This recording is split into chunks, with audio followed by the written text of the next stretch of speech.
All right, we are live and welcome to the 2024 Chicago Bears Second City Gridiron opening night extravaganza brought to you by Bears Over Beers. I don't know a lot of words that we could use here, but I'm Jeff Berckes and I think I'm maybe hosting this for the last time, but this is the show. And tonight we're going to introduce you to the new caretakers for Bears Over Beers. We're going to be talking to other Second City Gridiron podcasters, but joining me is my podcast partner on Bear and Balance, Lester A. Wiltfong Jr. Lester, how are you doing tonight? I'm doing good, man. I'm excited. This is it's an interesting time for the channel, for the show, for the brand is going to keep rolling here. But I'm excited that the direction that our new crew is going to take this whole thing. Yeah, new talent, new content creators that we're bringing on board. And the first of those is Ryan Droste. Ryan, welcome to your new digs. Heck yeah, I am looking forward to this. This is going to be so much fun. Bears football and beer. What could be better? I'm pumped. It is a match made in heaven. So on this show, traditionally, we bring on a beverage. And so, Lester, you posted a picture in a brown paper bag. Very exciting when you get the brown paper bag shot. So what did you bring on tonight? So I live in Wisconsin, and so it's a New Glarus, right? That's like New Glarus. Glarus. I mean, New Glarus. Yeah. That's a Wisconsin thing, right? I hear people talk about it in Wisconsin all the time. You can't get it in Illinois. They only sell it here. Wisconsin. So I got this one, and it's called their Totally Naked brand. I don't know what the difference is, but I have a naked ferret. So that's why I'm like, hey, I got a ferret. He's popped up on our show once in a while. He's back sleeping now, but I'm going to try this out, and it's probably going to be bad because I don't like beer, but I'm doing it for the brand. Do you know what type of beer it is? It sounds very much like just like a lager, like a plain. No, okay. Get back to it. It's pure and crisp. Pure and crisp. There you go. Beer with nothing to hide. Wisconsin 2-row barley malt ensures a mellow and smooth body. Well, those sound like beer words to me. Am I going to like it? I mean, you don't like beer, but that might be as close to Zima as you're going to get. Oh, no, I can already tell I'm not going to like this. Ryan, what about you? What did you bring on? Well, first of all, I want to say I had a New Glarus beer last night, Lester. I had the Wisconsin Belgian Red. It's like the red cherry one. That one, that's a great beer. I think you would like that because it's not very beer tasty because it's fruit, but it's not sour either. That's good stuff. Yeah, the Petrus aged red. It was one of my favorite beers. Yeah, that is a great one too.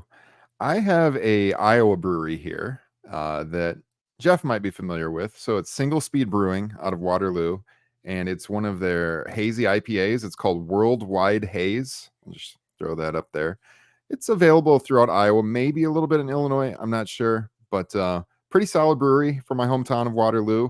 It is located in an old Wonder Bread factory, like a historic building. So it's a pretty cool spot to go have a beer and have a meal. But I like to support the local breweries. So yes, indeed, I'll crack this open. I like hazy IPAs a lot. So this season on Bears Over Beers, it's probably going to be a lot of IPAs coming from me. All right. So I'm going to stay on my own brand. And I brought on just a hop water, which I know that people are going to say, this is why this guy doesn't deserve to be hosting this show anymore. It's because he's not drinking beers. But I'm also bringing on, again, staying on brand, I'm going to crack this bottle of Booker's because one of the things that I'm really excited about this year is Austin Booker. And so every time he makes a play, I'm going to take a little bit of a pull from this bottle, which if he makes too many plays, this is 125.5 proof. And so maybe we spread them out all year. Don't make all of the plays in one game, or I might not be able to show up to work the next day. So I will get that cracked open as we get into our categories. So what's going to happen tonight is we're going to have a new set of guests show up every half hour. And we're going to go through, we're going to introduce what's going on with them and what they're up to and what you can expect from them this season. And then I think go through kind of the similar questions. If we don't get through them all, or if it takes a tangent, that's great. But essentially, I just want to ask some basic questions about this coming season. And first, Lester, I'll start with you. Pretty simple. What are you most excited about? I mean, I think the obvious answer for most will be Caleb Williams. I mean, that's an exciting time to be a Bears fan. We may finally have got that position figured out, but But you know what? I'm going to kind of go a little bit and go on brand a little bit myself. I'm going to go with the O-line. I'm excited to see how this O-line comes together. I'm a big Tevin Jenkins fan. I'm a big Braxton Jones fan. I love Darnell Wright. You know, I want to see if these three young building blocks of this line can kind of get things going. Of course, you got the Nate Davis situation. What's going to happen there? Center's kind of up in the air. It's Coleman Shelton now. Ryan Bates is kind of waiting in the wings. The first report came out today. He's limited. So whatever that injury was, it's enough to keep him a little scaled back here the first week here. So Shelton, center, Davis, how will that interior hold up? So I'm excited to see how this O-line comes together, which of course ties into Caleb. If the O-line's bad, it's going to be a rough season for the quarterback, no matter who it is. Lester, do you think Bates has a chance to unseat Coleman Shelton at this point, or do you think this is more of a he's first off the bench if any of those interior guys go down? You know, I really think the injury hurt him. I think that the plan was for Bates to be the center. I mean, that's why they made the trade for him. He was the first guy that had the first crack at the job. Then the injury came, and they kind of had to pivot. And luckily, they had a veteran there with 2 or 3 years of straight starting experience with the Rams. He knows the scheme well in Coleman Shelton. So I think it was good on the Bears for being prepared. But at this point, can you switch? I mean, unless Shelton's bad, right? But if he's holding his own, he's being, doing his job. Him and Caleb have a good rapport there. There's no problem with the snap. He's running the pass protection well there. Why would you change? Right. I think you got to kind of roll with it at this point. And like you said, sometimes, I mean, it's not like he had earned the spot. He was traded, never, came into competition there. So, Ryan, what about you? What are you most excited about for the 2024 Chicago Bears? I mean, the first thing in general, I would say, is just the Bears hopefully being in the mix. I feel like all of the games all year should be meaningful for the first time in quite some time. I haven't really felt a buzz about the Bears like this in a while, probably since, coming off of 2018, which I know is weird for a team that was 7-10 last year, but it just feels like there's a vibe about the team that's there. I mean, it's undeniable at this point in time. I was kind of excited last year. I think we all thought Justin might take the next step, but this is like a whole different thing. We got more depth on the team now. Pace has really put his mark on the team with the roster over the last several years. Or Pace. Oh, okay. Yeah, it's Poles. We'll allow it. My goodness, don't do that. First night jitters, that gets the best of us. So, I mean, overall, just seeing the offense, hopefully the Bears having a decent offense to watch this year for the first time in quite some time. Obviously, Caleb, I think the rise of Rome, hopefully I think he's going to slowly come along. I like how they're not going to ask him to do everything, where he's at on the depth chart, and he can kind of build up to hopefully by the end of the year really having some buzz without too much pressure on him. But I think in general, more than any player or anything, like I said, just having that buzz around the team and playing meaningful football and being invested as a fan and watching the games more so than I have been in several years. Yeah, I think the vibes are there. I mean, I think that when you're on Hard Knocks, and Lester put out a tweet I think earlier today where he was like, people seem upset that they didn't have enough drama on Hard Knocks, but also this team doesn't have a lot of drama. So is that really that big of a deal? It does seem like the vibes are overall positive. Seems like these guys are getting along really well. That Roma Dunze and Jalen Johnson kind of staying after practice and going over some stuff and, sharpening their tools together. Like that's pretty amazing stuff there that they're willing to have that kind of rapport. So it does seem like the vibes are really positive, and I think that's a reflection of the locker room that Ryan Poles has really built throughout his tenure here. It's a really cool the way Hard Knocks went, right? I mean, there was people like, oh, there's no drama. The cussing really, really bothered some people. They were really, really upset about the no cussing thing. But has anybody taken you up on your offer to cuss them out on Patreon? I have not. I have not so far. No, I have not so far. The link is there. If you want, I can book me on Cameo, and I will guarantee you 10 cuss words just for you. If you really want to hear them that bad, just book me. I'll take care of you there. So now, are those 10 amazing cuss words, or are they cuss words applied in a different manner? I kind of let it be up to the user, whatever you want. I mean, I'm flexible. You know, if anything, it's all about the customer. The customer is always right. So if you want me to cuss you out, specifically, I can do that. I can mother F the Packers if you want me to do that too. Whatever you want me to do, I'll make sure there's a string of at least 10 naughty words just for you if you miss them. I mean, we all know that you're a good writer, but you are you specialize in dialogue, and so I don't know if people know that, but that's kind of your specialty. So this could be a rare opportunity. You don't have to buy it for yourself. You can buy it for a coworker, for a Yeah. friend.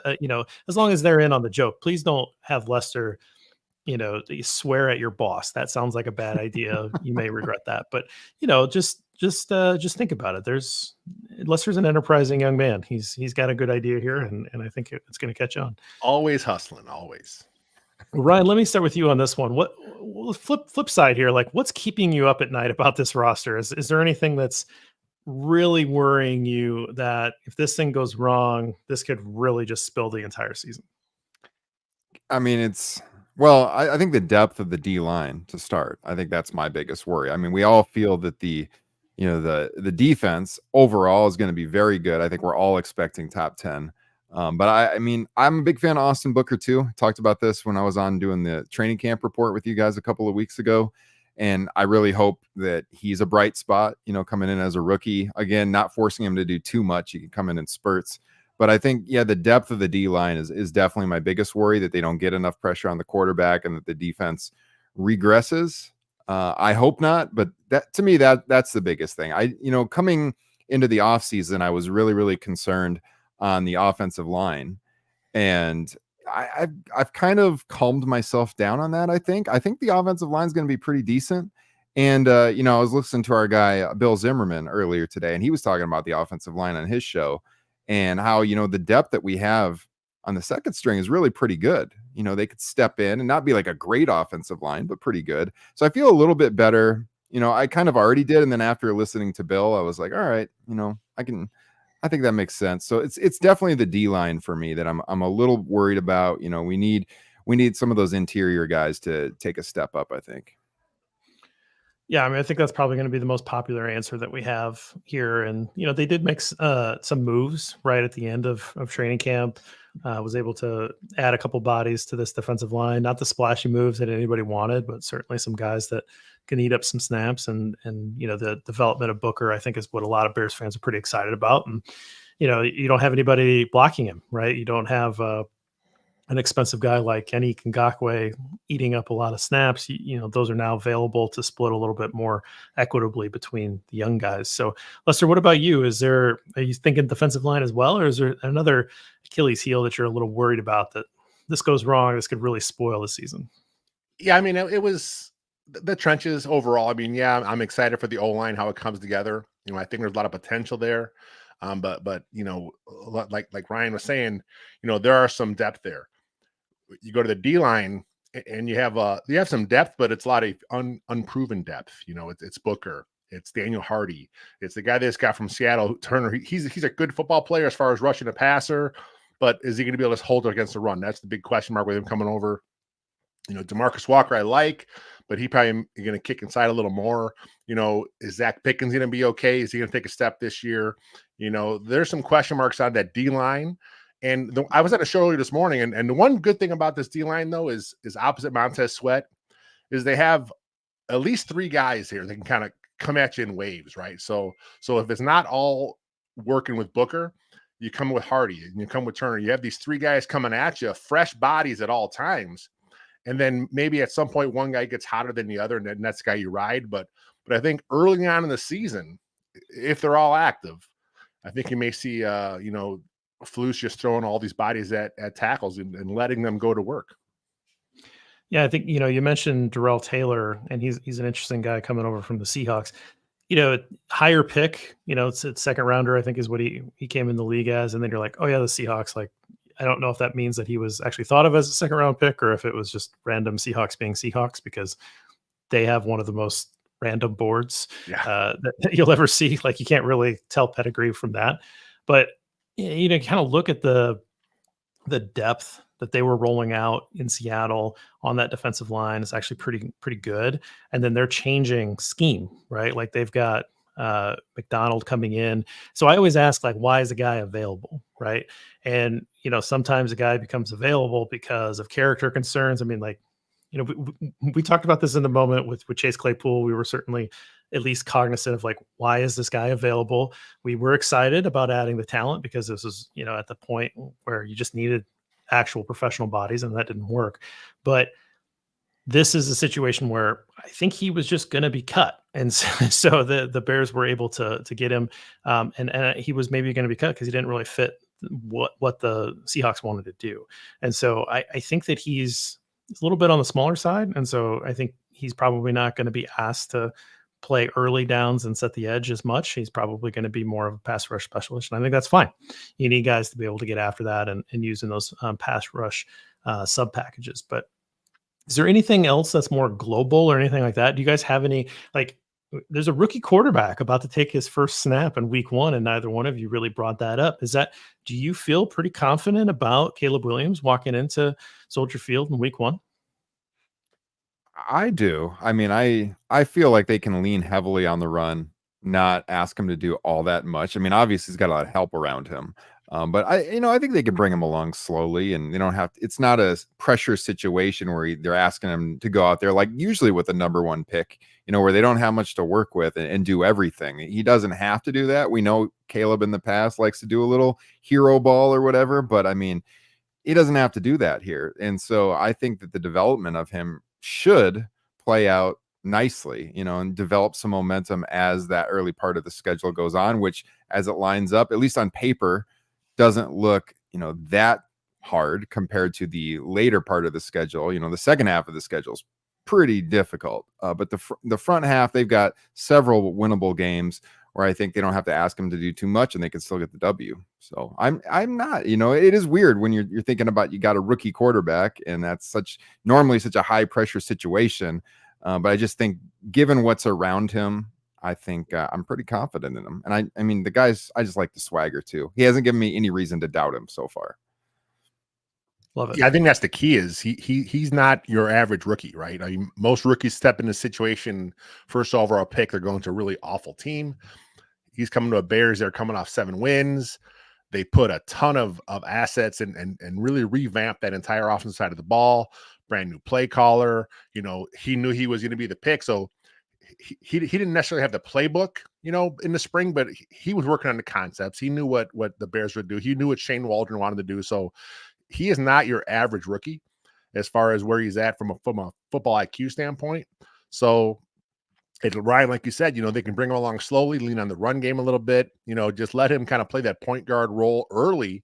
And then at some point, he will be asked to play the hero ball. It's going to happen at some point. It always does, so, just kind of, go through your progressions, run the offense, do the quick game, get the ball out quick, and then run the ball. And then when it gets towards that second half of the season, hopefully by then things are clicking better for him, for the offense, for the team. And then we'll kind of see the real Caleb Williams. Yeah, I mean, it's just watching the preseason. We've seen him do stuff that we never saw Justin do. Not to rag on Justin, but like, he appears to just be playing within the offense. Even when he's run, like the famous one that he had, what was that, the second preseason game where he ran it to the left side? He kept his eyes open, up looking down the field the entire way. He didn't just put his head down and run. And so, like, everything you're seeing, he's making multiple reads. It's what you want to see from him. And yeah, I mean, again, I know it's only preseason, but it just makes me confident that he's going to be able, to Lester's point, to be like the point guard out there, do more when he's asked, but otherwise just facilitate. And I think one of the things that I found when I was watching his tape in college was that he seemed to understand when he needed to try to make the big play. It wasn't that he was just constantly doing it. I think that gets lost in narratives when people aren't really going back and really watching things through. To me, it seemed like he knew, I'm in a shootout, I have to carry the offense, or it's third down, I need to make sure that I'm making a big play here because it's 3rd and long. It wasn't like, hey, it's middle of the first quarter and we're up 7-3 and I'm trying to make a crazy throw because I just like to throw it, right? Like he seems to have an incredibly high football IQ. And I think that that's what Bears fans are going to come to see pretty quick, that, he knows when he has to ratchet that up and when he is just playing within the structure of the offense and just, trying to stay on schedule. So I think that we're going to really appreciate that part of his game quickly. So I like this question because I don't know if this is record. I don't know if this is vibes. I don't know if it's anything in between. But Ryan, for you, what does a successful 2024 look like? I'll just say winning season. My prediction pretty much since the schedule came out has been 10-7. But I think 9-8, they're moving in the right direction. That makes sense too. I mean, obviously with Caleb, you want to see him play well enough that you're pretty certain he's going to be the guy moving forward. He's going to have some ugly games. Every rookie does. There's no question about it. The media is going to be annoying when it happens. Oh, he's a bust. All the other fans on Twitter are going to be going nuts. We have to go in expecting that. It is going to happen, most likely.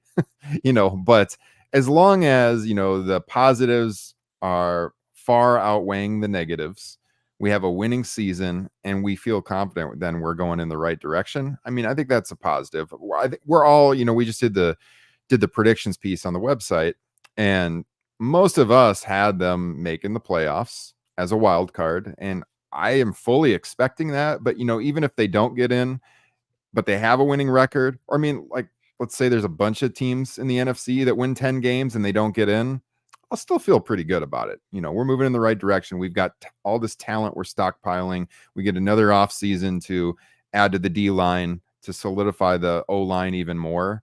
And we go into next year definitely on the rise, not just right now hypothetically on the rise, but we've shown we can win games. We've shown we've got the quarterback in place, and then it's really going to be exciting. So, I think they get in the playoffs this year. It's all gravy to me. I just want to see a winning season. We're all going to have to rewind to this, early September, late August timeframe. If the Bears go out and they do really, really well and they do get in the playoffs, and we're going to have to remind people like, hey, remember back then when you said you're just fine with that? That's fine. Because I think if this happens, you're going to get into the playoffs. You're going to be like, come on, we need a win. We need a win, right? I just want to bookmark this in our minds for what happens down the line. But Lester, what about you? Do you have a record in mind, or is there something else that for you this is success? Yeah, I kind of had them the same as Ryan. I am 10-7. I think they're going to make the wild card in the NFC. And look, but I had an article go up today when it's our reacts question for the day. It's because there's a lot of talk about it's playoffs or bust, right? There's certain fans that they feel anything less than playoffs is a failure for this franchise. A lot of this coming from a position where they didn't like the move the Bears made. They wanted them to keep things intact. They wanted to trade for the Hall. They thought the team was up and coming last year. Let's just keep it intact. So a lot of those fans are like, look, Caleb better get him in the playoffs, because in their mind they thought this is a playoff team with Fields. So there's a lot of that going on. But look, if they win 9 games, if they win 8 games, but Caleb Williams comes out and he shows he's the man. He shows that this is an up and coming offense. Things are really clicking at the end of the season. I think that's all as Bears fans we can really, really hope for is we've never had the quarterback, right? Like as fans. I mean, I'm the oldest one in this panel here. And you know what? I remember 85. I remember Jim McMahon, but, there was a lot of injuries there. I remember the Cutler era, obviously. He was never, that guy. The Bears never had a quarterback on the level of a Peyton Manning or a Drew Brees or Patrick Mahomes. And that's what some pundits believe, that Caleb Williams has that type of upside. So if he shows that he's on that track to be a superstar quarterback and the Bears miss out in the playoffs, I'll be okay with that. All right. I want to move on to the last question while I still have you guys, and we'll shift lines here when the next guests come. But bold prediction from you guys. Is there a player or side of the ball, or it can be outside of the Bears. Obviously, we'd love to hear a Bears bold prediction, but something that is particularly kind of interesting that you think is going to happen that you're not hearing everybody else talk about. Ryan, do you have one? Ooh, something that not everyone else is talking about. I was going to just say Austin Booker starting, by midseason. Outside of that, I can't think of anything offhand that nobody else is really talking about that jumps to mind. I have to think about it for a minute. What about you, Lester? I'm not sure how bold it is because the bar is so low, but I don't see any reason why Caleb Williams can't break the Bears passing record as a rookie. I mean, I'm sure he'll break the rookie records because those are pretty pedestrian, but I see no reason why he can't challenge the 29 touchdown passes, the 3,800 yards. I mean, it's a 17-game season now. So, again, the bar's a little lower here, and the Bears have never had a guy pass for 4,000 yards. So I see no reason why Caleb can't push for that if he stays healthy. There's just so much talent on the offense. I mean, who are defenses going to focus on? DJ Moore, Keenan Allen, the run game, the check down option there with Swift and with Kmet and Everett and Roma Dunze. I mean, he looks like a budding superstar. By the end of the season, he may be your top receiver. And, that's a good problem to have for the Bears. That would be a good bold prediction. One of those things that came out was that those 3 wide receivers were going to have a race to 1,000 yards, right? And one of the things that I'll track this year. And, a lot of people are like, well, it's just going to be DJ Moore. And that's where the smart money is, right? If you're going to put odds on that, that's going to be the least odds, if you will, that you would be given is on Moore.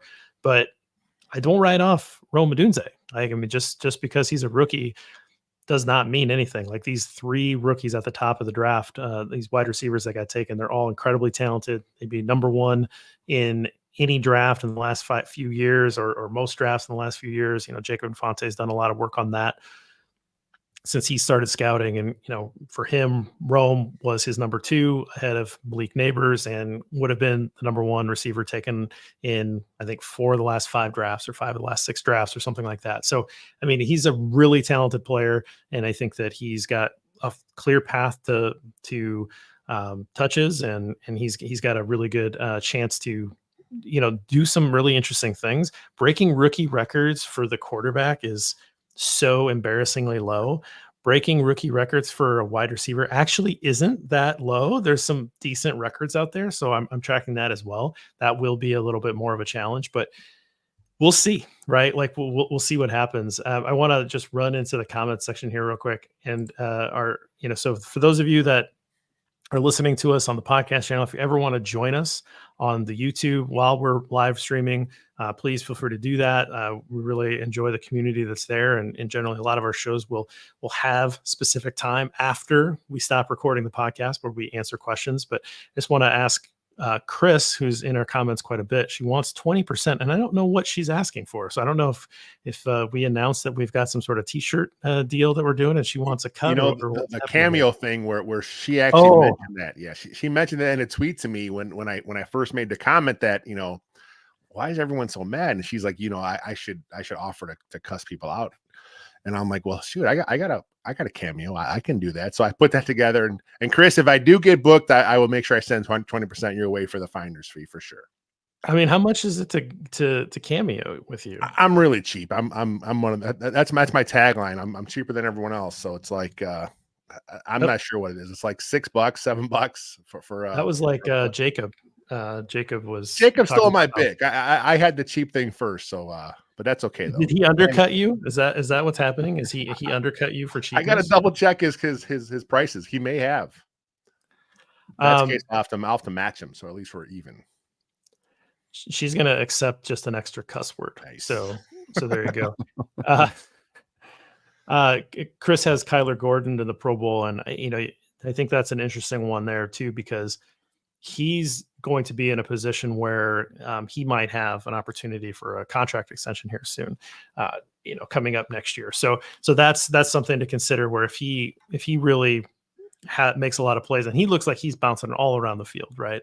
So if he's able to make some plays and get a Pro Bowl, he may be setting himself up as at the front of the line for the next extension that Ryan Poles gives out. So good stuff there. Well, we're really excited about Ryan coming on board. You're going to be one of the hosts for Bears Over Beers on Wednesdays at 8:00. We'll have different guests with you throughout the year. You're also going to make an appearance or two on the post-game show, correct? Yeah, absolutely. I have put my name in the hat, so I'll be on there. So we're excited for that. And then Lester, of course, you can catch him with me on Bear and Balance with a new logo that we are definitely going to figure out how to put on a decent quality shirt in the near future so that some of you can wear that around. We're really excited about that. That is Mondays, 6 o'clock, almost every week, except for if the Bears play on Monday, and then we would run that on Tuesdays. But it's the calm down version of the post game, and we run through our categories. And yeah, thanks, gentlemen, and I appreciate you hopping on for the season preview. Absolutely. Thanks for having us. Looking forward to Bears Over Beers next Wednesday night. Going to be a good time. I'm excited. All right, we'll see you then. All right, now we are adding Taylor Dahl and Jacob Infante to the show. How are you guys doing tonight? I'm great. How are you guys doing? I'm doing wonderful. Did you guys bring a beverage? I did not tonight. It's been a little bit of a crazy day for me. I feel like, but I was debating. I'm like, should I bring one? No, because after this, I'm probably going to be going to bed. That's fair. I have one in my fridge that for whatever reason I didn't think to come get. So if you give me just like 10 seconds, I'm going to you should definitely do that. So I'm going to sprint as fast as I can.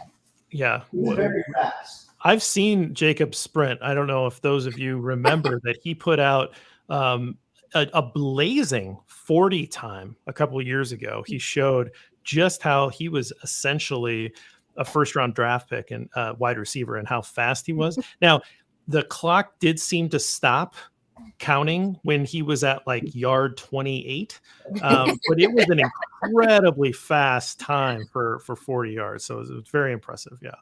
Yeah. No, thank you. I'm glad you remember that because that's I think that was my foray into starting to become like the degenerate trash that I am today. So I'm very proud of that. Very proud of that one. And I think my 40 times speak for itself. So I've got some Spotted Cow in my fridge. Another New Glarus beer. This is great. So there you go. I definitely want to mix it up a little bit in future weeks, and we'll definitely be sure to do so. I figured play it safe the first time around. I'm like, I know Spotted Cow, do a good job. So go with Old Reliable to kick things off. Yeah, absolutely. Well, Lester had a New Glarus beer as well. Lester knows very little about beer. He knows that he just doesn't like drinking it. And so it's always fun when he goes out and buys a beer because, he's always like, is this good? I was like, well, you're not going to like it because you don't like beer. But yeah, it's a good brewery. Yeah. All right, so we've been going through and talking about just a couple of like big picture topic categories, and then kind of talking about where you guys are going to be on the schedule this year. So let's just start with the schedule part first. So Jacob, you are going to be on Bears Over Beers. This is going to be your new home as well. You're going to be hanging out with Ryan some weeks. You're going to be hanging out with Khari some weeks, and then you're also going to do a couple of post game shows for us. Yeah, and I know it's something I'm really excited for. And, I've been doing podcasting as a guest for quite some time. We had the Lunch Pail Draft Cast with Danny Meehan for a couple of years going on with the Windy City Gridiron channel, Second City Gridiron. So excited to be diving back into this, taking over a, prestigious brand like, what you and EJ have put together here over these past few years. So honored for that. Grateful to be able to have, more of an opportunity here to talk Bears with everyone. And yeah, I'm just, I'm excited for it. Honestly, I know, podcasting, audio, video, whatever the case, it's been something I wanted to do for a long time. So, I'm grateful that, I've got an avenue to be able to get involved here. So I'm stoked and I can't wait.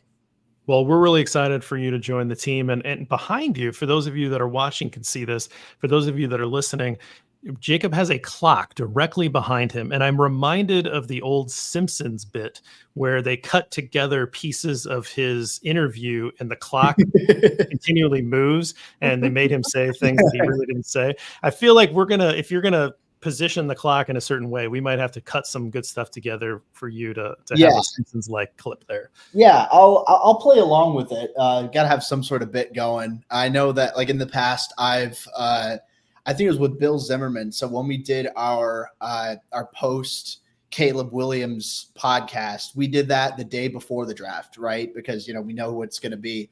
And then we do the other ones like right after the picks are made. But that time around, I was like, all right, I've got this clock in the background here.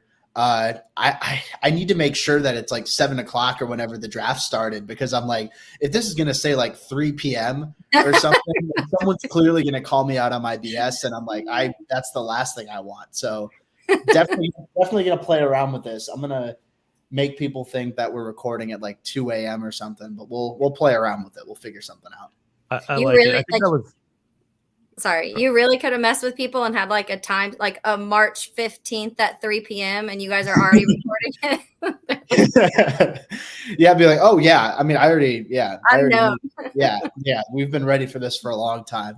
Which in retrospect, that could have been a good way to go as well. But ultimately it panned out for us. So I'm chilling, I guess. Yeah, no, I love it. I remember listening to that driving back from the draft, knowing that you guys did that, and the like reaction that you guys were trying to like generate was very funny to me, because I was like, well, I know that this wasn't live, but that was good stuff. So Taylor, tell us about Making Monsters, where that's going to be at in the schedule, and a little bit of a change this year.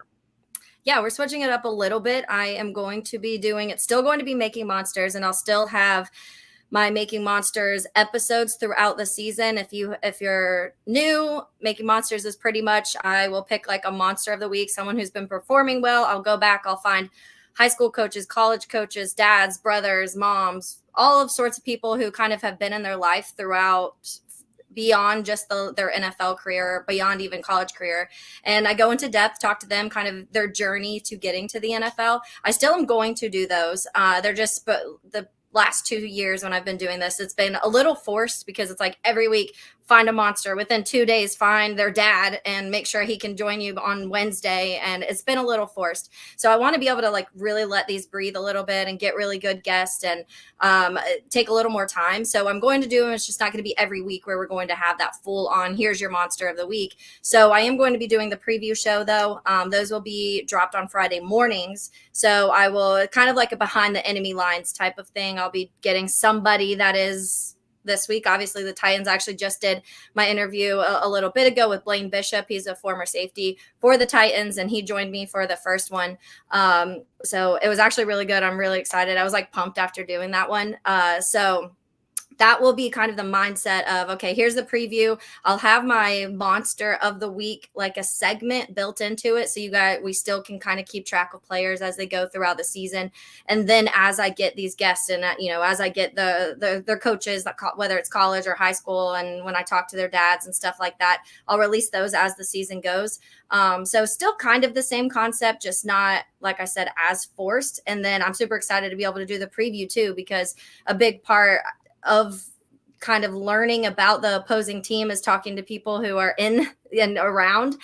So sometimes there's just things you don't really know. Like I honestly learned some things today that when it does drop on Friday that everybody else may be a little shocked, because there were some things when it comes to their offense and defense that I wasn't aware of, including one of the recent trades that they made defensively. And he said kind of a little bit of a hot take on that. That'll be interesting. So stuff like that's fun, because we only have so much insight on the opposing team. And so to be able to do this preview and talk about not only what their team looks like and how they've been doing right now through the off season, but eventually through the season. And then also just tying in and kind of hearing what they think about us too. So it's fun to hear that. We've been talking about Caleb and Rome and Keenan and DJ all summer long. What do they think about these players? So it's kind of fun. It gives it a little twist, gets us a little insight on what to expect week to week. Yeah. And Taylor, one of the things that I think is really great about what you're able to do is you are able to connect with coaches, and sometimes these guys are former players. And so you get very different perspectives. And Jacob, I know you've done some interviews of players too. It's always fascinating to me to see how guys that play different positions see the game. So a safety is going to see the game very differently than, say, a tight end or an offensive lineman, right? They just process the game different. What's important to them is different. How they see things is different. And so I love the variety and the diversity of the guests that you're going to be able to bring in. I think it's going to bring a lot of really interesting football insight in a way that we probably won't get otherwise. So very excited about that. Speaking of excitement, see that segue. Jacob, what are you most excited about with the 2024 Chicago Bears? Yeah, I mean, I think it comes down to just the long-term view of this team. And through that, I'm looking at the young guys on the team. I'm looking for, I mean, obviously Caleb Williams, Roma Dunze, that's going to be a big part. I'm sure everyone's going to be focused on how Caleb Williams does as a rookie, but seeing how some of the younger guys develop, like looking at second-year players, Darnell Wright, Javon Dexter, Tyreek Stevenson, players like that, as well as seeing, all right, who's going to take the next step? Because this is a year where, yeah, it's expected the Bears are going to push for a playoff spot, but it's also about much more than that. I think that this is a year that's really going to set the tone for what the future of the Chicago Bears is going to be like. And if you see some of these early round or even mid-late round draft guys or undrafted free agents, if you start to see them contribute, then I think that that's going to look really good for the long-term outlook in Chicago. So I guess some of the young guys, also Austin Booker is someone I'm going to be looking forward to watching. Interested in seeing how the secondary as a whole fares up, because that's a pretty young group in the grand scheme of things. I think Kevin Byard's the only guy who's over 30. Everyone else is in their 20s. Even Jalen Johnson's pretty young in the grand scheme of things. So that's what I'm looking for, is the youth movement. I want to see how the young guys look, because if they've got a lot of, in theory, long-term contributors locked down for a long time, I just want to see how those guys are going to do. So there's a lot, just football in general, I'm excited for, but I mean, I'm really looking forward to just seeing how the young dudes do and just go from there. I like how you frame that in terms of this is really setting up what future years looks like, because I think that the teams that I keep trying to compare this to, the situation to, is a couple years ago, the Lions. They got off to a terrible start, right? But they really had that late run and they started to look like they were figuring things out. Ben Johnson, everything kind of seemed to align for them. They figured out they had some pretty high expectations coming into last year and they met them. I had said throughout that whole offseason, if the Lions don't make the NFC Championship game, this is a disappointment. It was a little bit of a defense to their fans, because they were kind of yapping, but that was I think an honest expectation for them, and they did do that, right? So now their expectation is Super Bowl, and that's where they're at on their trajectory. And you look at last year's Texans, I think a surprise to most of us that they were able to be what they are, but they are so exciting, and people are so excited about them this year that a lot of people are pushing them into the mix of, could they unseat Kansas City? Could this be a surprise Super Bowl team? So you see that this year is more of a foundational year for 2025 and beyond, for how this team could potentially be one of those legitimate competitors, but it sets you up for free agency. It sets you up for just finalizing those couple pieces to put you over the edge. So I like how you frame that. But Taylor, what about you? What are you most excited about with this team? I mean, would there be any other answer than Roma Dunze for me? No, I am excited for Rome. I'm excited for the young pieces, but I think I'm excited to watch a product that feels like and is hopefully actually exciting. And this comes with the offense and the defense. I think when we look at what Shane Waldron can potentially bring here, in addition to all the weapons, in addition to Caleb Williams and all of these things, like we've seen the glimpses of it now in Hard Knocks and in preseason, and to be able to see that unfold in the regular season, I think will be really fun because we've just had these offenses that have felt so stagnant for so long. And even when you would get these tiny little miracle moments, and I was talking to that Blaine Bishop earlier, and I was like, there was just, with Justin Fields, and I know where this isn't the Justin Fields podcast, but you felt like there had to be like 3-4 crazy miracle plays, and that's what kind of kept you going through it. And I feel like it won't have to be that, which is nice, because consistency is obviously nice. Being able to not rely on penalties or rely on these big, crazy whiffed 6-7 tackles and then going for 30 yards. Like, it'll be nice to have something consistent. And then on the defensive side, I know there's a lot of questions when it comes to the pass rush and who's out opposite of Montez Sweat. But I think even the little glimpses that we saw, what Eric Washington's been able to do when it comes to how he was blitzing Kyler Gordon and some of those fun things that we were seeing in the preseason, see what they can start cooking up. And I do feel like the vibe's a little bit different. There's still a little bit of a concern for me, but I do think that we'll still be able to see a little bit more this season, because I think they'll be more inventive with it, which will add and also help the secondary. And I think I want to almost just say I'm most excited about the secondary, because I feel like this is just such a fun group. I mean, Jalen Johnson gets his contract, and last year, midway through the season, they're letting him shop around and be like, hey, go talk to some teams, see if anyone wants you. And now he gets a contract. And then this Kyler Gordon's just becomes just such a character here. And Brisker chats a little bit on Twitter. I've seen a little bit of Brisker hate, but he has that personality, and he has at least something out there. And I think Tyreek Stevenson, when you look at those last 7 games of last season, he was just so much fun to watch. And he also, you saw a bit of his personality through obviously Hard Knocks and camp too. I saw a video and he was singing Panic at the Disco, and I was like, oh, he's won me over. Tyreek has my heart now. But they're such a fun group of guys. And I think that in addition to me truly believing that they could be one of the better secondary groups in the league, I also think there's so much personality that it'll be really exciting to watch. And I hope it does start out the gates. And I know I'm not trying to like put the expectations at a top, like, all-time high, but you're facing Will Levis. Will Levis played 9 games last year and threw 8 touchdowns in those 9 games. Like, this is your chance to just really go out there full force, create some pass rush, do some fun things, let the secondary get hot, and like not have to Ryan Pohl's point, like let Caleb be able to unleash when he wants to and not make him play hero ball early. Let these other guys kind of just ride it out. Some of these older guys get some interceptions, have fun with it, and make us feel like we're watching fun football again. I mean, absolutely. The secondary we've been talking about it for quite a long time around these parts, and certainly coming into last year, we were like, hey, everything's kind of set up. But one thing you noticed or mentioned about Brisker that I just want to kind of touch on here, and you talked about, you talked to a former NFL safety. DBs talk. They are talkers. And fans don't like it if your guys are talking when your team's not very good or you're losing or whatever. A DB is going to keep talking. That's just what they are. And he just happens to be one that talks more than most DBs, right? And so if this team starts winning, everybody's going to love him. When he was drafted, I was like, I think the fans are going to really like this guy. And it sort of went the other way, I think, because the team success wasn't there with what he was putting out on the field. And I know he gets banged up during the game and has to leave for a series and comes back, whatever. He's a safety. He's throwing his body around. That's what happens to safeties, right?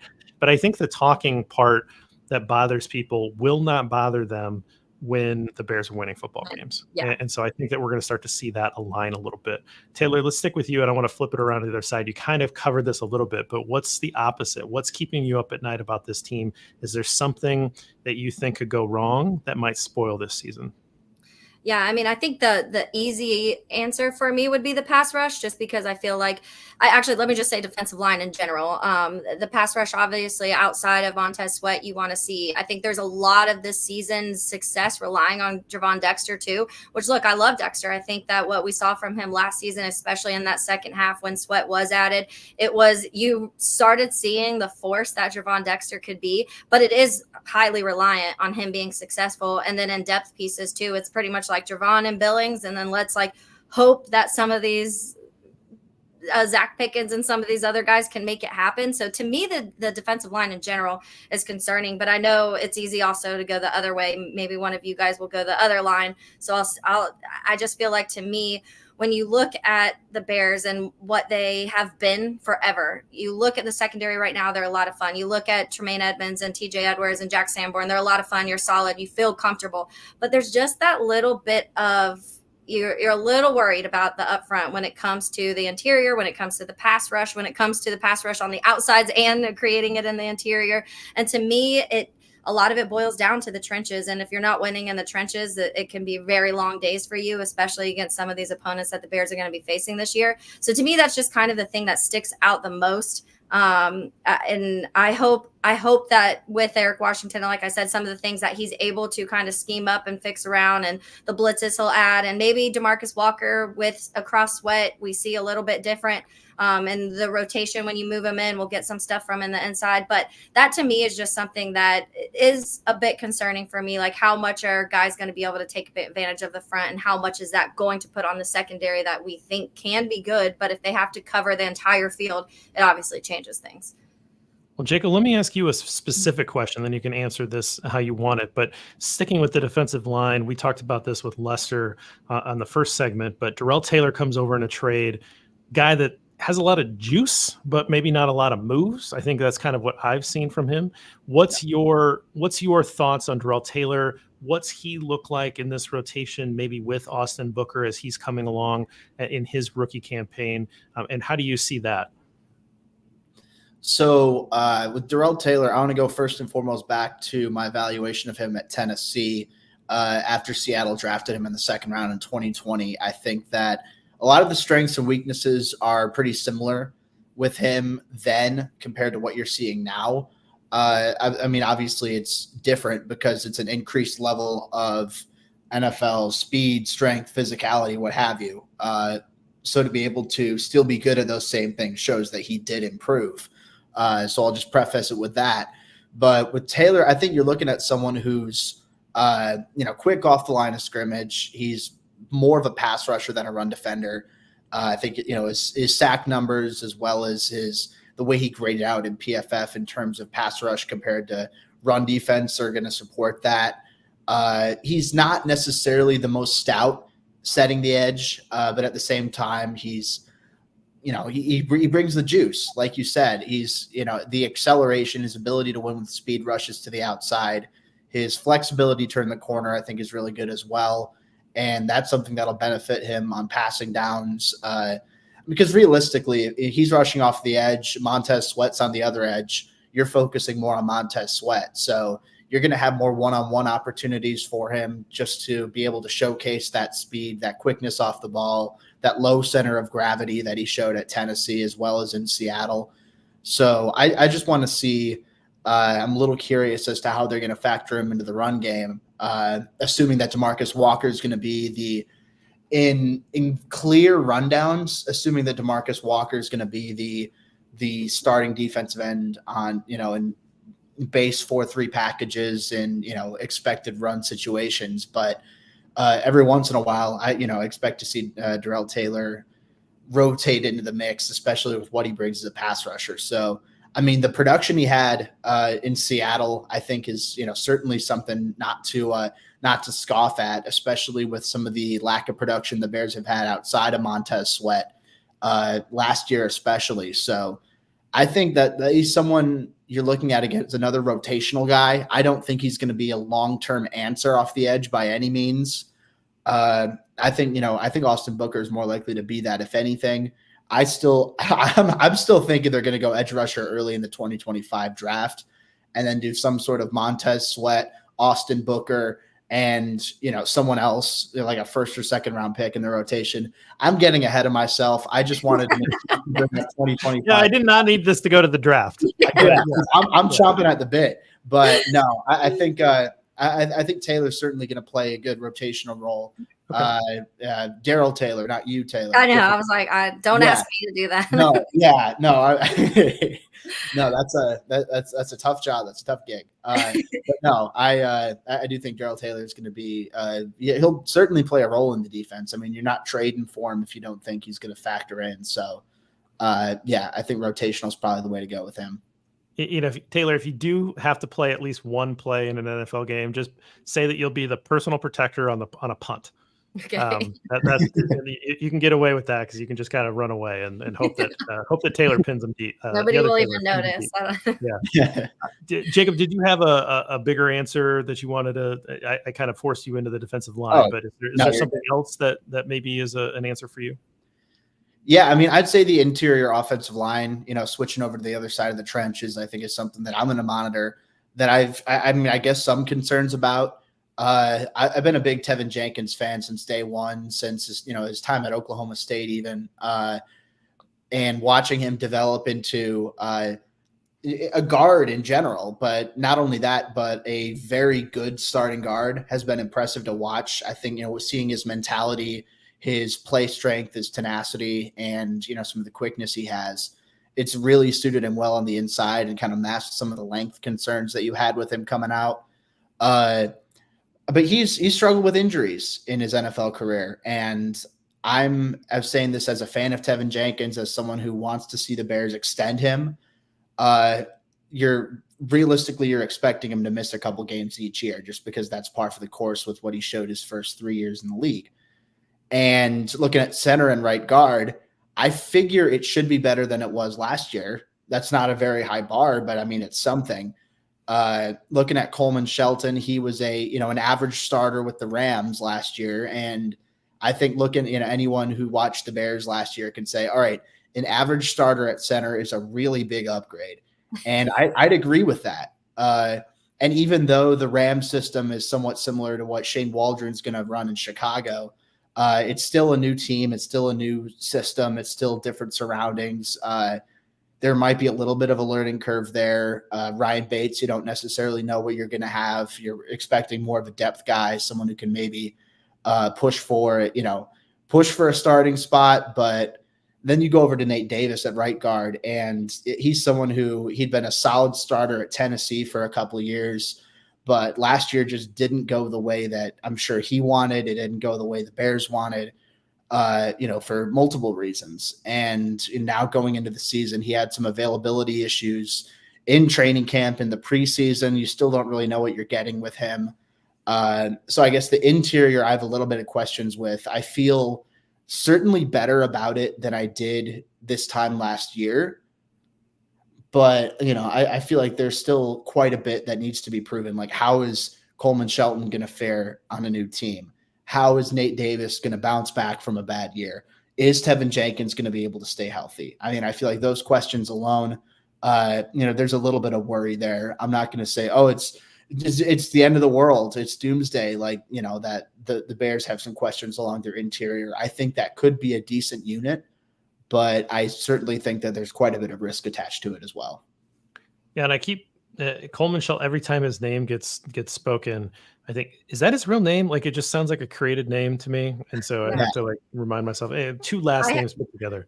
Yeah. I know. I have to double check every time I go to say his name. I'm like, is it Coleman Shelton or Shelton Coleman? Like, I honestly have to think about it every time I go to say his name. Yeah. All right. We're running out of time on this segment, so I'm going to skip to the fourth question that I have here, which is a bold prediction for this season. So this could be a specific player. This could be a side of the ball. It could be the team. It could be non-Bears if you wanted to go to something like that. But is there something that you are thinking, I think this could happen, and I'm not really hearing a lot of other people talk about it? I think that. And I don't have an exact number, but from national talk, from all of these drafts that I've done now, I just finished my 5th fantasy draft. All of this, I feel like the chatter is kind of making it seem like the Bears run game is going to go down than the way it has the last couple seasons. And I just don't truly think that's the case. I think that whether Swift or Khalil is in there, that they still have a solid run game. I think that the line has proven that they're better a lot of times when it comes to run blocking over pass protecting, and hopefully that starts to mediate at least where we're seeing both. But I just feel like so much of the talk has kind of had DeAndre Swift way down on the list, and Khalil Herbert I don't think anybody gives enough love to, and I know you feel that way a lot too, Jeff. But I just think that for me, there's all this talk, and I think maybe it lands more so because it's Caleb and there's Rome and there's DJ and there's all these weapons, and how are you going to feed all these mouths? You still got to run the ball. I mean, when you even look at Kansas City, and people kind of mock that of how they don't really need the run, but they do. They're still using. You still have Pacheco in the way that he was able to perform last season, and so I still think that the Bears' run game is going to be a big part of this, especially as the offense is all getting used to each other and kind of getting that cohesiveness in the first 4, 5, 6 weeks. I wouldn't be surprised if we're still seeing Swift and Herbert be a large part of this, and obviously now throw in a little bit of Valus in there, and you get some fun stuff going on. And so, yeah, I just think it's something that I've heard so much, and maybe it's just on my side of Twitter and on this side of the world, but it's made me feel like a lot of people think this run game isn't going to be very good. And I just don't think there's going to be a large drop off in what they've been able to do. I think we're going to hear about, in week 5 or something, we're going to hear about the crash ferret package where Valus comes in or something. It's like a special series of plays that he gets. But Jacob, what about you? What do you got for bold prediction? So I'm going to say that Tyreek Stevenson makes the Pro Bowl. Okay. I think that's something where it's bold enough to where the chances realistically aren't very high, but I don't think it's impossible. Just because looking at the production, Stevenson finished with 4 interceptions last year. I don't have the numbers in front of me. I believe all of them were in the second half of the year. If not, then 3 of them were. It's, a majority of them were. A vast majority of his big plays came in the second half of the season. And you've got a guy who, Jalen Johnson's going to shadow the top receiver, whoever that might be. He's going to be actively along the perimeter. Teams are going to be like, okay, we don't want to throw to him necessarily, so we'll throw at Tyreek Stevenson. That might result in maybe a little bit more in the way of receptions allowed, but that could also present opportunities for a lot of pass breakups, present a lot of opportunities for interceptions. And I truly believe with the skill set that he has, with the instincts, the ball skills, the fluidity, the physicality, he has the tools to be a long-term starter. And he looked the part of a future potential building block in year 1. A little bit of a slow start, but he really picked it up down the stretch. I'm confident in him taking a bit of a leap in year 2, becoming a little more consistent. And I think, look, if you have a Bears defense that's performing well, if you have a team who's in the playoffs or at least in the conversation late into the year when a lot of those Pro Bowl votes are taking place, and you've got Stevenson who is, if he gets 4 or 5 interceptions or something like that on a winning team, or at least a team that's getting more media coverage, I certainly think that you could see Stevenson in the mix for a Pro Bowl spot as well. So, obviously Jalen Johnson's going to get a lot of the attention there in terms of, recognition, and rightfully so after the year that he had last year. But I'm going to go a little bit bold. I think that it's been since Charles Tillman and Tim Jennings, the Bears have had 2 corners to make the Pro Bowl in the same year. So it's not something that happens often with NFL teams, but it's happened before. It's happened with the Bears before. And I think that's going to be my bold prediction. I think something's got to come out of left field, and Tyreek Stevenson, I guess that's going to be the one that I'm going with. I love it. It's a good ball production from him. Those ball skills that we've talked about. So absolutely. So Taylor, Jacob, thank you so much. You're going to see Taylor on Making Monsters. That's going to drop as the weekly preview show. Talking to the Enemy, that'll drop on Fridays. Jacob's going to be Wednesday nights on Bears Over Beers, and he's going to do a couple post games as well. So watch for that. Thank you so much, guys. Really appreciate it. Appreciate you, Jeff. All right, quick break, and then we're gonna start the second half here with a couple of new guests. All right, let's start it up here. Khari Thompson and Bryan, say your last name for me, buddy. Orenchuk. Sorry, I was on mute. Orenchuk. Orenchuk. Yeah, Orenchuk. So it's pronounced like it's spelled. Sorry, we haven't talked in real life yet, so good to meet you finally here. Gentlemen, welcome to Bears Over Beers. What's going on, man? It's good to be here. Yeah, all right. Did you guys bring a beverage? Yes, and I'm thirsty. All right, what do we got? What do we got over there? Okay, so this is Highland Brewery. I live just outside of Asheville, North Carolina. Okay. This is That's where my dad lives. Oh, nice. Very beautiful area. This is the flagship brewery for this area. It's a real crafty town. Highland. It's not their most popular beverage. That would be the Gaelic ale, which you may have seen. It's an amber ale. I don't have any of those. So this is more or less what's left in my fridge right now. I need to restock for the season, but it's just a nice Pilsner, nice light beer. And I'll get into that later. But what do you got, Khari? I got me a Cuba Libre right here, a Bacardi. Okay. So I do drink beer, so I will have beer on the show another time. But you know what? I cooked tonight. I made like kind of an old school Puerto Rican dish. I'm half Puerto Rican, so I made some rice and some we call it bistec encebollado, which is a steak with onions. So I was feeling extra Puerto Rican tonight, so I was just like, you know what? Let me go ahead and hook this up right here. The drink of choice for our family back in the day. Well, I'll tell you, I broke the beer rule many shows ago on this show, and I started bringing on bourbon. And so you are more than allowed to bring on whatever beverage you want, non-alcoholic or mixed drink or anything in between. So no worries. There are no rules here. That's why I just have the banner here as beverage. Now I have been called Bears out. over booze works too. Bears over booze, but the beers and bears, the words are so close together. It's just one letter. We've got a logo, right? We can't really change the name, but we do have the ability to change the beverage. Yeah. Inclusive. I like it. Yeah, and you know what? My main thing too is like, I'm gonna keep it light because I tend to like really heavy beer. So if I'm gonna be doing that, I need to take my time with it, for like an hour or two and nurse it really slowly. Yes, I know exactly what you mean. I'm drinking 125 proof bourbon tonight, so I gotcha. I know exactly what you're. He's on it. So let's I've been asking the podcast content creators that we're having on here with these different segments a few of the same questions here, and so I'm curious. Let's just start it off with, what are you most excited about? So is it Khari or Khari? It's Khari. You got it. Khari. Okay. It's very non-intuitive, right? When you see it's Khari, so naturally you think it's Khari, but my mom decided she wanted it to be Khari, so got it. So what are you most excited about the 2024 Chicago Bears? I don't know. I mean, you got this new quarterback. Seems like he might be good. I think if we're gonna do the non-Caleb Williams part of this, I think that maybe it's just generally what the offense will look like with a better passing game, and in particular, I'm really excited for Rome Odunze.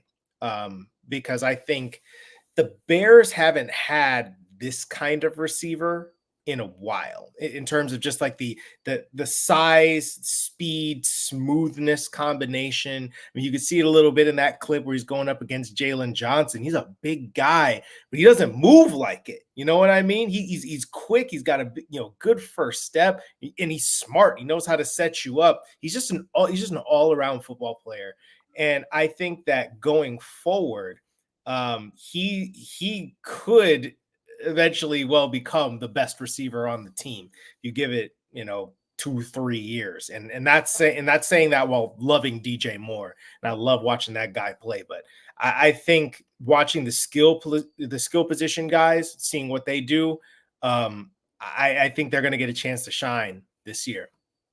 Yeah, if you would have asked me a couple of years ago, and this is an honest answer, not just because they play for the team, but if you would have asked me a couple of years ago, who are some of your favorite receivers in the league, DJ Moore would have been way higher on my list than probably anybody that I know. And I have long been a huge Keenan Allen fan. Yeah. And then when we came into this draft and I start watching the top of the wide receivers, because, maybe the Bears will use that second pick on wide receiver. To me, I fell in love with Rome Odunze. Like, that's the guy I wanted. Now, I know that part of that is because I knew the Bears wouldn't be in a position to take Marvin Harrison Jr., clearly an incredible prospect. But for me, the second on my list was Rome Odunze. I liked everything about him. And so the fact that the Bears are now trotting out DJ Moore, Keenan Allen, and Rome Odunze is like, did somebody crack into my brain and just pull out just favorite receivers and go from there? So I'm totally with you. I think we're going to see a lot of people on that Rome train, and he's going to be a fan favorite pretty easily. I was at the draft, and it was impossible for me to not smile during his entire interview with the media because he's just so effervescent. It was incredible. I'm very glad he's a Chicago Bear. I should mention, because I did not, Khari is going to be another host of Bears Over Beers. So this is your space. I'm handing the keys over to you guys tonight. So you are one of the primary show's hosts with Jacob and with Ryan.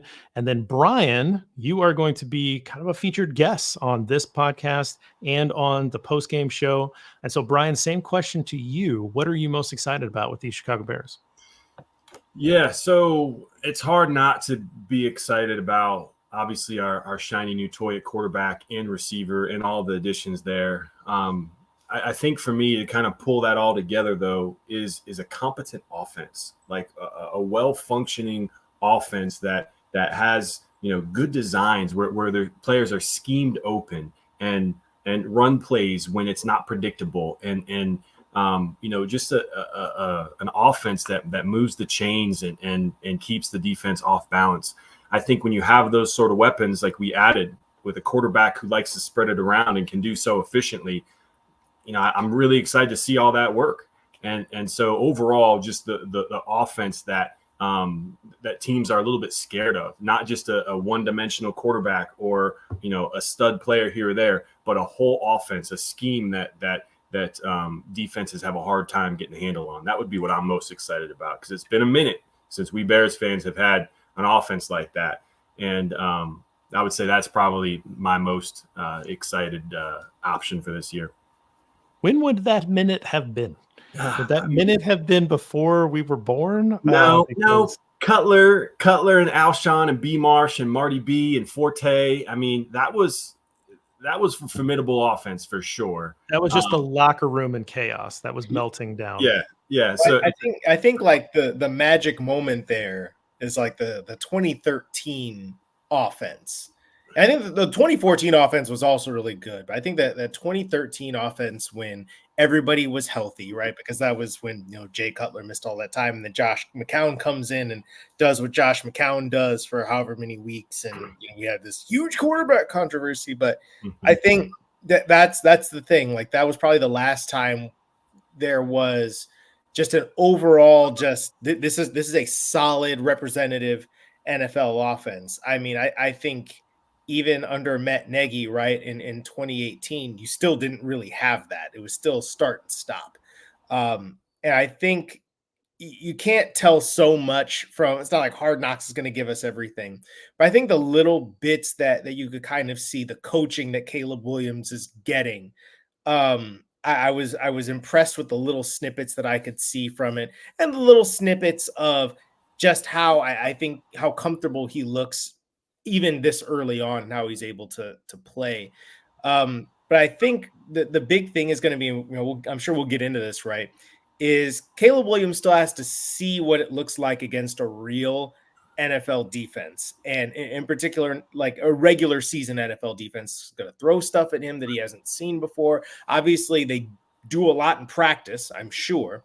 But everybody's, defenses are going to look a little bit different. And sure, everybody's sort of doing the same thing. He's going to learn that eventually, right? Like somebody like Aaron Rodgers can just look at the front and know who's blitzing and what defense you're in, et cetera, et cetera. He's going to get there.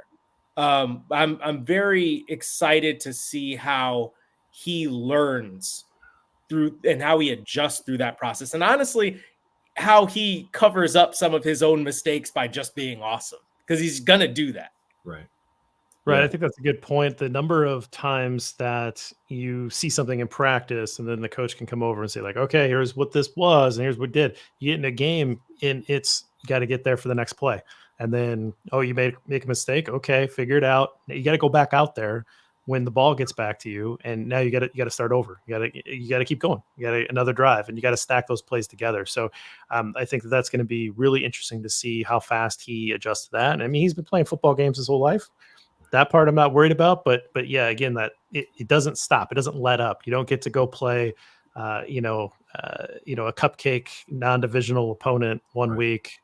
These are all professional football players and NFL teams. So every week, and it's a long season. So we'll see just how quickly he can get up to speed. I think it's going to be fast, but again, like it's going to be fascinating to watch. And it's this is our favorite football team. It's going to be fun because we actually get to see this guy and see what this maturation looks like. One thing too, JB, go ahead, Brian, that I really appreciated about Hard Knocks is the insight we got into his conversations with Flus in the preparation for practice and discussing how many reps he was going to get. And they made it sound, and obviously we've not been in the coach's office past ever, but made it sound like he got more reps and that defense threw more at him than is usual, at least in Chicago. And so with our elite defense, and I will say elite, especially the back seven, I think that really helped accelerate his learning. And he talked about in his presser, I think it was today, he's seen a lot and he's going to keep seeing a lot, but absolutely his ability to bounce back when he makes a mistake, when he, trips up, I think is going to be critical. But I think they're handling him differently, which I'm really excited about. Sorry. No, not absolutely. And it's a great point that he has been given the lion's share of the reps, and there wasn't any of this like, well, he's a rookie and we've got this veteran guy that, he's got to unseat before we let him. No, it was like, hey, before we're even drafting you, we're gonna start putting these concepts in your brain and working with you. Yeah, Khari, go ahead. Yeah, and you know what? I'm out here in Boston right now, and everybody is freaking out about Drake May having to do what you mentioned, right? Having to unseat Jacoby Brissett and all this conversation about, he said he outplayed him in preseason. It's like, okay, there was context to that. And I think we all kind of know what the context is. It's preseason, right? But Caleb Williams, the difference really was there are a couple different things, right? So usually when you're a number 1 overall pick, you're going to start. I mean, I've looked this up on a number of occasions, and it's like there are only like 5 top 10 quarterback picks that have not taken over as the starter at some point in their rookie seasons. If you're a top 10 pick as a quarterback, you're going to play. That's how it is. That's just how this works. And I think the last number 1 overall pick to not start right away was Carson Palmer back in 2003. He was like behind John Kitna, right? Like this sort of thing just doesn't happen. But the difference is usually those top 10 picks or top 3 picks or whatever, they're going to bad teams. Right. The Bears are not a bad team. They weren't a bad team last year. They were a mediocre team. They should have been better, honestly, but they're not a horrible team. And so Caleb Williams is getting this experience of, you're the number 1 overall pick, you're a rookie quarterback. I understand there's certain things that you're going to have to learn, but we also kind of want to win. Okay, we've done some of the work with the rebuilding part already. And I think if they didn't think that he could do that, then they wouldn't have taken him at number 1, and they would have traded down and got the haul or whatever it is. But they believed that he was going to be able to come in and handle this and take them to the next level quickly. And so they're not babying him. They're saying like, look, man, I know you're a rookie, but they said you were special. So how about you come here and be special? Let's do this thing. Yeah. And I keep telling Bears fans that it is okay to get excited about this guy. It is okay. Like it was okay for Colts fans to get excited about Andrew Luck. It's okay for Broncos fans to get excited about John Elway back in the day. Like this is the caliber, Colts fans with Peyton Manning. This is the caliber of prospect that Caleb Williams is getting compared to by the guys that have been doing this a very long time. It is okay to get excited about that. And he's coming into a much better situation. But on the flip side of this, Khari, what's keeping you up at night? The consistent theme has been defensive line.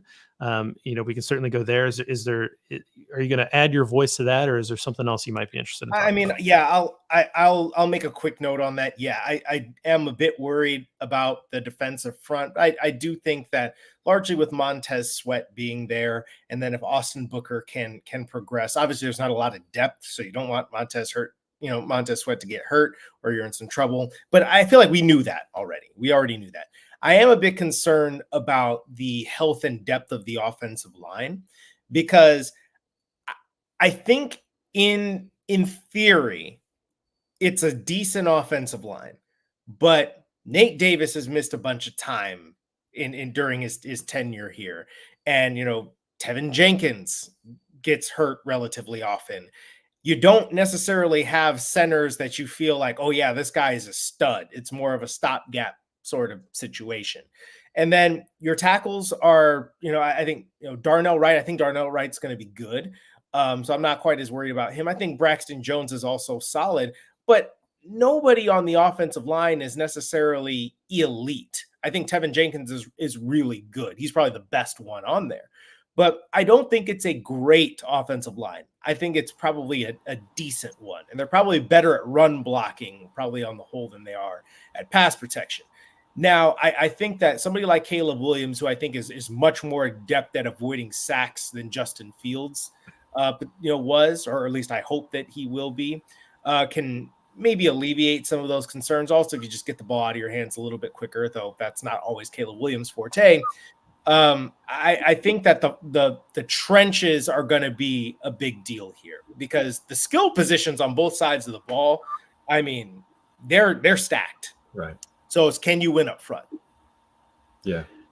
Bryan? Yeah. I was going to say same thing. I mean, Our defense, I expect the second year guys to take a step up. Big Dex, Pickens.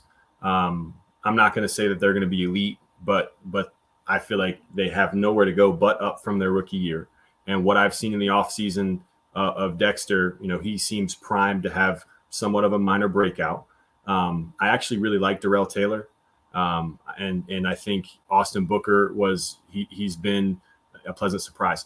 All that to say, I'm not as concerned about the defensive front, especially bringing in over Eric Washington. I think he's going to really help those guys too, as I am the offensive line, just like Khari said. I think, the durability has been a question mark for our guys. Obviously a rookie under center. A friend of mine sent me a stat over the preseason. The top two quarterbacks, as far as, bottom two, depending how you look at it, length of time it took to throw the ball, right? Which you want a short number, a low number for that. The top two, the longest quarterbacks, Justin Fields and Caleb Williams, were right there with each other. And obviously one's a rookie, one's not, but they both played in pretty much with this same O-line. Fields did the past couple of years, and Caleb is now. And so I am concerned about that. Obviously I want him to create and keep his eyes downfield and do his thing. But, we got a 285-pound center. This week we're going up against Tavondre Sweat, 360-plus pounds, and Justin Simmons, all-pro, 310. And they're big and skilled athletes. And then you talked about Nate Davis and Tevin Jenkins, and I love Tevin. I love Braxton Jones when healthy. I think he's going to do well too, and Darnell Wright. So there's a lot of promise there. But when I talked about what I'm looking forward to the most is that offense. Well, one thing that can shoot that to the is that offensive line. They have to hold up in the pass and run game in order for anything to happen. And so that's definitely my big concern. That's what I'm going to be focused on big time week one is how they hold up against that interior defensive line and those guys on the edge like Harold Landry and whatnot. So And I think we focus a lot on tackle play. Obviously, if your tackle's getting smoked and the edge rushers are coming to get you, that's a problem. Right. But it's an even bigger problem if you're getting interior pressure, B gap, because you can't step up, right? Yeah. You can't negotiate that. You got to run out the side, and you don't want to be living there as a quarterback. If you want to go anywhere, you want to be able to step up into a pocket and let the edge rusher run by you, and you can help on the outside. It's harder to help inside. So I think the interior of the offensive line, again, if Nate Davis is healthy and engaged, cool. If Tevin Jenkins is healthy, great. I think that helps you out a lot. But if we start seeing injuries there, or again, we're just seeing the center getting manhandled the way we've seen the center get manhandled a lot over the last couple of years, right. No bueno. Right. Don't want to see it. And Poles mentioned, I think it was in today's presser recently, this is the best depth he's had in the offensive line in his tenure with Chicago. But let's be real, that's not saying much. And so it's still legitimately a concern. But that said, I would agree. Since he's been here, this is the best offensive line we've had. And so, we're kind of, I don't know if I'd say picking nits at this point. But, you got a rookie quarterback, a new offense. We got to get this thing going. So the offensive line has to be able to hold up for sure. I think it'll be okay. I really do. I think the frontline starters are pretty decent. I actually do think there's some depth there that you feel better about than you have in years past. So I know that Nate Davis gets a lot of flack, and somewhat deservedly so, for not coming into camp ready to go. And last year, I'm giving him a pass for the personal issues that he dealt with. I think that no one should underestimate how hard that was for him. But he's a pretty good football player when he wants to be, and you just got to hope that he wants to be, and he wants to kind of set himself up for a really nice financial future. And Tevin, man, there are very few guards that are better than Tevin Jenkins when he's going. And so I know he gets the bad rap for not being available too, this is his chance to prove it in a contract year, whether it's for Chicago or whether it's for somebody else. So I'm a little bit more optimistic about the offensive line than a lot of people. But I want to ask you guys about one bold prediction that you might have for this year. This could be an individual, it could be side of the ball, it could be position group, could be team goals, could be outside of the Bears if you wanted to, but something that you believe in your heart that you think you could see this happening, but not a lot of other people are talking about it. Bryan, do you have something? Oh yeah. And I'm going to kind of piggyback off of what Jacob said in the last segment. And not only do I think that Jalen Johnson makes the Pro Bowl, and at least one more DB will, I'm going to go out on a limb and say we're going to have at least 6 Pro Bowlers this year. I think 6 Pro Bowlers, that sounds pretty bold to me. I'll give you my 6. I think, and I got a couple honorable mentions as well. I think you're going to have Jalen, you're going to have Sweat as well. I think Tremaine Edmonds is going to have a huge year. I think he's going to be a Pro Bowl player. I think TJ Edwards is right there as well, as far as, the ability and the impact he's going to make. But, let's say we have those 3 and then 1 DB. Kyler might make it. I think Byard actually has a really good chance of making it if he can get back to his ball hawking ways. But let's say Tyreek, just to go with Jacob. So you got those 4. I think Caleb Williams makes it in the Pro Bowl, and I think DJ Moore makes it in the Pro Bowl. DJ Moore should have made it last year. The stats back that up.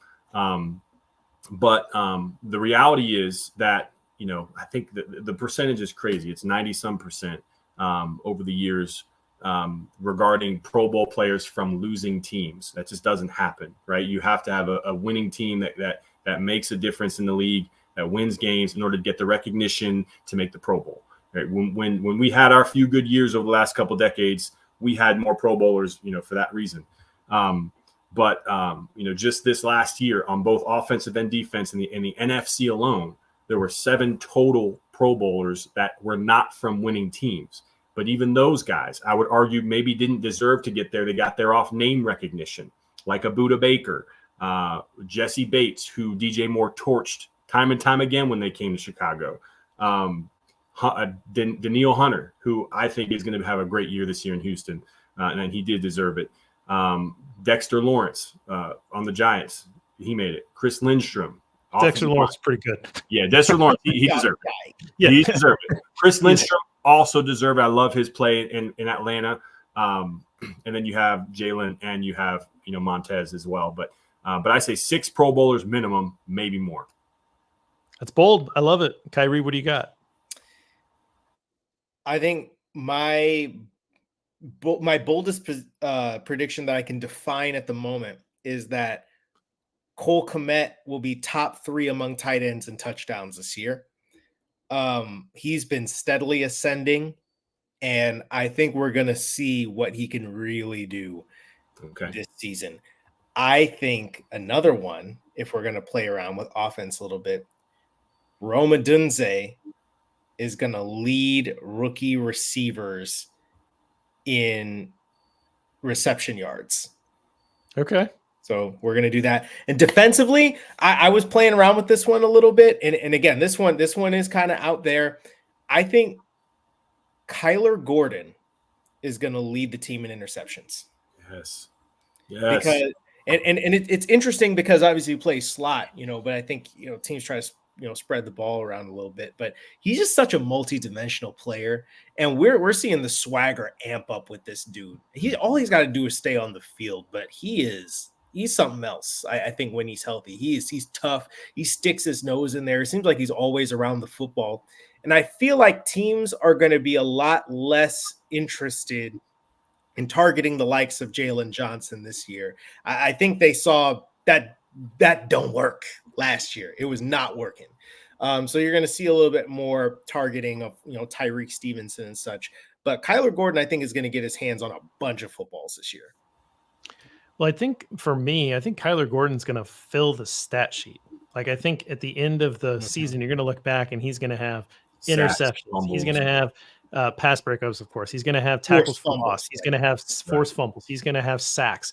Like, you're going to be like, what is this guy? Like, he is all over the field. And I used to call this position like a agent of chaos, just someone who you can just kind of like run all around the field. And he's up at the line. I mean, you mentioned Buda Baker, he's a good example of being that at one point in his career, but like just or a Honey Badger, right? Would be a good example. Or Antoine Winfield Jr. is kind of the premier guy right now, where it's just Brian Branch as well with Detroit. Yeah, Branch is pretty good.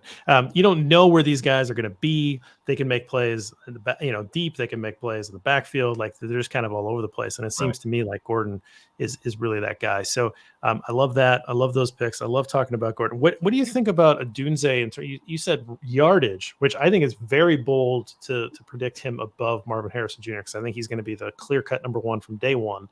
But what about him as like a touchdown, like a big play touchdown maker? Do you think that he's got a chance at? I know you said a lot of these touchdowns you think will go to Cole Kmet. Does that draw from Rome Odunze's ability to maybe creep up to that double-digit touchdown mark? Well, I think you're going to have a bunch of targets going to DJ Moore. You're going to have a bunch of targets going to Cole Kmet, and obviously Keenan Allen is here. I think that by the end of the year, Rome Odunze is probably your number 2 receiver. I think he's got that level of talent. I think he could be in that mix in terms of touchdowns and big plays. Because I think the thing that people don't realize about Rome is that dude can run. He's fast. Okay.